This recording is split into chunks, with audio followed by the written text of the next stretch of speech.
The robot will then stir the melted butter with the spatula. And our robot is able to exactly produce the hand movements at the same speed and same sensitivity as a human hand. Yeah, the more you stir it, the easier it's going to melt. So this robot is precisely copying everything that our master chef Tim Anderson did when he used this moldy kitchen.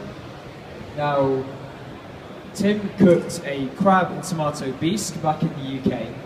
Using our digital motion capturing system, we were able to capture its every single move and every single cooking movement, and that's exactly what you're seeing here today. So now the next step is that the robot is adding the shallots into the melted butter, and it's just going to stir those and let those break down a bit. So what made us invent a robot that cooks? The inventor decided that he wanted to improve people's lives, and in doing so in the food technology industry. Now, if you think about it, if you have one of these in your home, you could potentially make healthier, tastier, more enjoyable and also more time-saving food. Exactly. And this technology enables us to enjoy Michelin star quality eating in our own homes. So just imagine that when you're not in your kitchen tonight. Exactly, and it's also educational. I mean, if you have kids or even adults in just at home, they'll be able to look at the way these MasterChef hands are working, be able to pick up on new skills, and be able to use those in when you're not using the robotic hands and you're using the kitchen just by yourself. Yeah. And now you can see the robot adding seasoning salt to the mixture and how it steers it.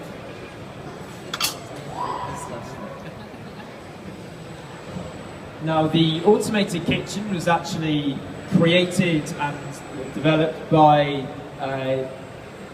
London-based technology inventor Mark Olenek. And Mark searched the world in order to create this product. He brought the best technology partners from all over the world together, such as the United Kingdom, the United States, Germany, Italy, and Russia. Now, the next step is...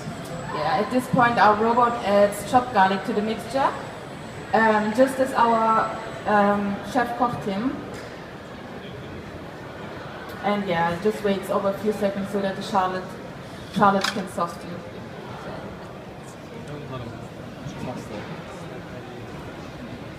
So it's going to give it another little stir.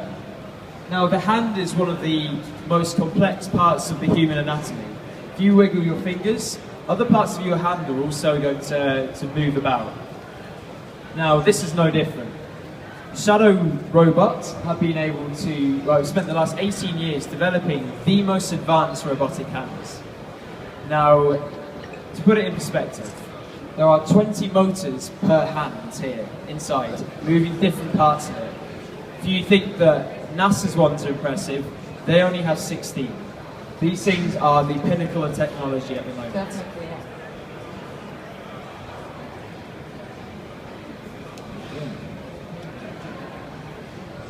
So it's just something that will simmer away nicely there in the pan. So how do we know there's a market for an automated kitchen? Well, you know, 80 years ago, people said the same thing about television. And 30 years ago, people said the same thing about mobile phones. And nowadays, 95% of the world's population has a mobile phone. I have one, I can see you all have one, so I'm pretty sure there will be a market for our amazing kitchen. So the robot has now added tomatoes to the mixture, and it will now stir it and wait just over a few seconds so that the skins can break down.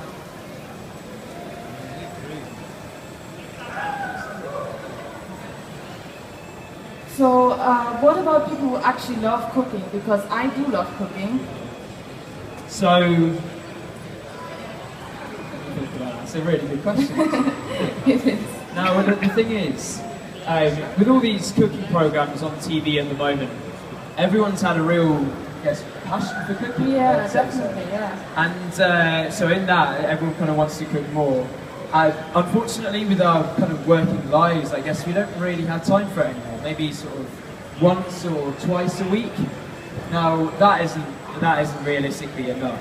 Now this can really help out with that.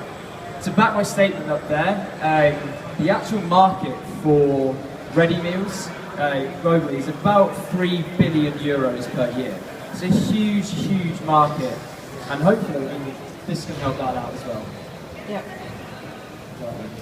Yeah, and of course the kitchen also functions as a normal kitchen. The robotic arms can be hidden away, and as you can see in our domestic unit over there, where the arms are up so you can see them. And the kitchen can be used in any normal domestic kitchen. You can still cook, enjoy, and even here also learn from the robot and try it yourself. It will be great. Also, I mean, if you're tired or you're late coming home from work, you can also send a message through from your smartphone to tell it what to do. So you could ask for a meal to be ready and complete for you. By the time you walk in through that front door, you could be a piping hot meal for you and the family as well. It's very time saving. Very time saving. To include motions that would be applicable to other recipes. So nothing too unusual, nothing too niche. Also, maybe most importantly, it had to be delicious. It had to be a crowd pleaser, because there's no point in having a robot make there we go. My favourite bit, yeah. incidentally. Bit of vermouth. There's no point in having the robot make a dish that nobody wants to eat, or that is only appeals to a few people. So a crab bisque, as long as you haven't got a shellfish allergy, of course, it's a lovely bowl of food. It's hard to argue with that. So that's the one we settled on after a process of brainstorming and then testing some recipes out in a normal domestic kitchen. It's a simple thing, a crab bisque. It's not the simplest thing you can do. But what's important about it is that it contains a lot of movements that are really useful. And they're movements that you and I would take for granted. There's nothing particularly showy, except for maybe the vermouth bottle. Although that is one of them. Things like dosing and pouring. These are really important basic movements that you don't even think about when you cook at home, but they become essential when you have to map them onto robot hands. Also stirring with that spatula. That is a big deal. The fact that it can stir with a spatula and a saucepan opens up an enormous amount of dishes. In fact, if you were to stop the cooking just before it just added some chicken stock, if you were to stop the program right then, you'd have a pasta sauce instead of a bisque, basically. So we've already basically got 2 recipes in one. With these movements, just changing the ingredients will yield dozens, maybe hundreds of different recipes, different variations on the same kind of cooking. And that could be risottos, that could be porridge, that could be scrambled eggs, that could be a curry. Just stirring is a big deal. So I'm very glad we picked this, because we were also thinking about doing a steak, which if you think about it, when you cook a steak, that technique kind of only you can use to cook steaks, or maybe chops, you know? So this is a much more useful technique, actually. So just a quick recap there of what's happened. Tim talking there. There was the chicken stock went in there, and also the crab paste, the brown crab paste, has gone in. It's all been stirred into the mixture, along with the vermouth and all the other ingredients that have gone in so far. It's now just going to simmer for a bit. The heat has gone up again, so just to bring it to the boil. Very soon it will go back down. See how the spatula is getting white against the saucepan every time it goes near? That's just because Tim did it. It's not because the robot's clever. It's following the exact movements that Tim did. He did that, so it's just to make everything a bit cleaner. Yeah.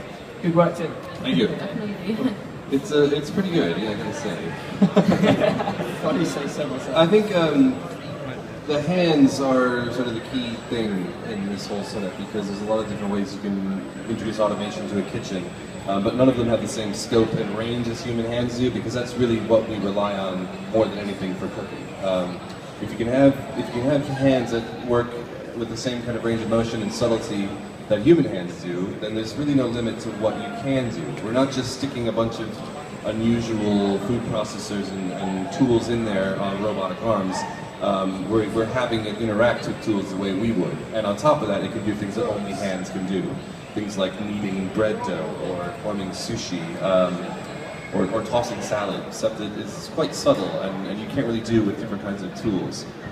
Also, because it's not just programmed rigidly using a computer, it uses motion capture, and because the hands are so sophisticated, the movement is quite human-like. It's humanistic, and it doesn't feel robotic. It's not weird and jerky and scary. They kind of hover there the way you would, and they stir slowly and steadily. Not, you know, there's robots in this hall which are quite terrifying. Actually, you wouldn't want them in your home. Yeah. Yeah, and we can see the Krampus is coming along really nicely. I can smell it already. I'm sure you too.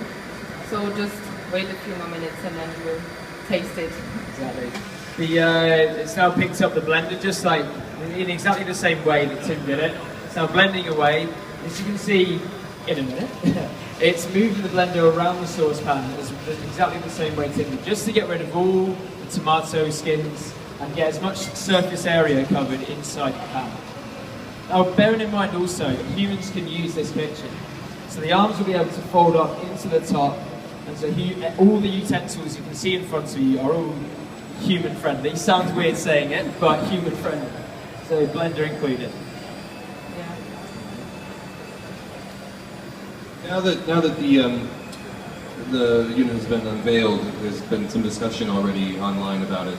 Including the big question that I've noticed is, well, why, if you want a robot to cook, why don't you just have it do robotic things? You know, there's a way to make this potentially more efficient to do certain things.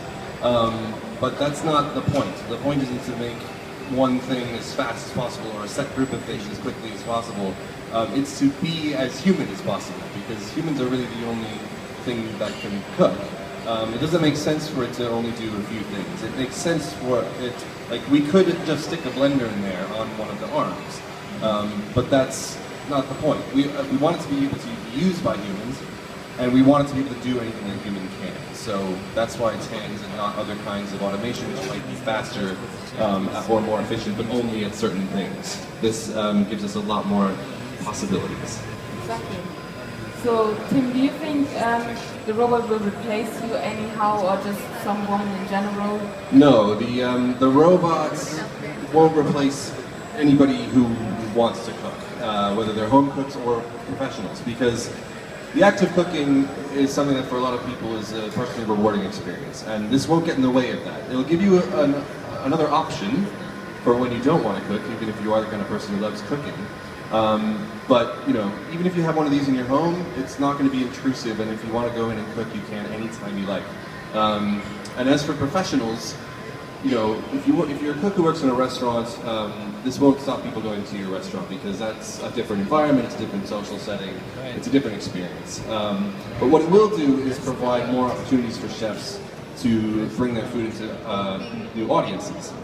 So, you know, I think of it as like a cookbook 2.0. It's, we as chefs have the opportunity to distribute recipes to people for them to cook themselves, but what we don't have is the way of having them cook it in their homes that's foolproof or cooked in the right way, and that's what this is. So no, I think if anything it'll create more jobs for people who love to cook, and it certainly won't detract from them. So we're towards the end here. So one thing that is important about this that sets it apart from other kinds of convenient eating, like takeaways or ready meals, is that the food is fresh. It's cooked from raw, fresh ingredients, and it's served when it's nice and hot and fresh. So on that note, I'm just going to point out that we've stopped the blending halfway through to add single cream and lemon juice towards the end, so that we keep those fresh flavors. We don't cook them out. Nothing here is going to be reheated or reconstituted. Excuse me. So yeah, that's just going for another blend there. Everything's going to be mixed in, just to make it even smoother and even more aerated.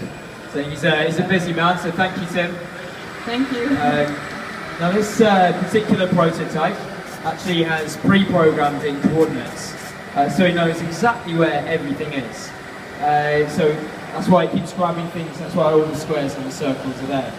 Now the actual domestic model that we would end up giving to you guys would actually have a storage and collection system. So there'll be all the ingredients will be in sort of an area underneath the kitchen, And the idea would be that the robotic arm will be able to reach down into those storage areas and be able to pick out what it needs. But also another thing that will be fantastic for this, be able to chop things as well. At the moment we can't quite do that. It's just the first prototype. But also it will be fantastic, and I know everyone's going to agree with me here, to be able to wash up after itself. I know no one who enjoys washing up. And that would be the other idea for this as well. Now, as you can see, I mean, Tim's left a couple of drips when he did this, so don't blame the robot for that. That's all Tim's doing. And yeah, so the robot will be able to clean up after Tim, so it's no problem. There you go. Yeah, and you will just be able to find any recipe from any cuisine around the world, no matter if from German to Chinese, and with any diet requirements. Precisely. And yeah, the human input in the cooking process is really limited, because all you have to do for now is get the ingredients from the front door and place them here in the kitchen. But in the future, you don't even have to do this anymore, because the robot will just grab the things from the cupboard and chop them himself and place them in the right place. So you don't have to do anything no more. Fantastic. Another fantastic application for this is the fact that everything is consistently the same. If you work in a restaurant and you're serving 10 plates of food, for example, a human will do every single one of those 10 plates very, very slightly different. This robot will do everything absolutely identical. That's a huge point. That can work in the airline industry, where everything needs to be prepared for flights, etc. as well. Now, this particular application here is for home use in the kitchen. But if you have a dinner party, for example, you can churn out plates of food that are all identical. It's a huge application for it. Yeah, and currently the robot is programmed to cook for up to 4 people, so you will be served 4 identical plates. But this will maybe change in the future, so you will probably be able to cook for more people. Yeah, and it's just amazing, because you can see here the robot also interacts with other electronic devices, such as the mixer. And that's just great, because here electronic and electronic works together, which is something really new and advanced.